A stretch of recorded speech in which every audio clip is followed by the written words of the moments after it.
Keynote 2020 partie 2, iPhone 12, 5G et bien d'autres surprises. Salut, c'est Ludovic et on se retrouve comme chaque semaine pour notre point Eco News.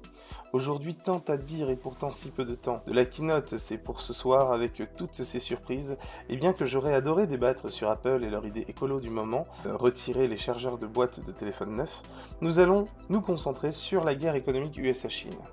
Bien que l'excédent commercial de la Chine avec les États-Unis s'est réduit, passant de 34 milliards en août à 30 milliards de dollars en septembre, le secrétaire du département américain de l'agriculture, Sonny Perdue, a de très gros doutes sur le fait que la Chine respecte son engagement d'acheter suffisamment de produits agricoles comme convenu dans l'accord. Et oui, cela peut faire rager, alors que le monde économique se débat entre une reprise lente des activités et une potentielle deuxième vague de la pandémie, les exportations et importations chinoises s'envolent. Les données douanières ont indiqué ce matin une augmentation de près de 10% par rapport à septembre de l'année passée.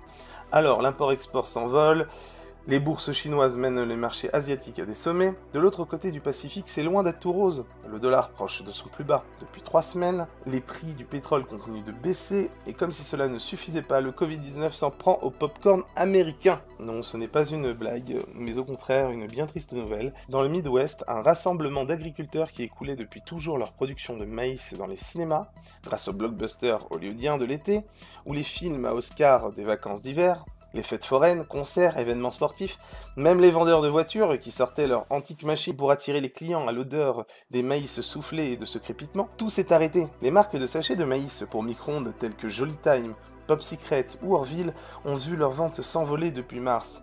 Les familles confinées, quant à elles, préféraient rester à l'abri à la maison devant Netflix. Nos agriculteurs, eux, ne disposent pas des machines nécessaires pour conditionner les maïs au micro-ondes.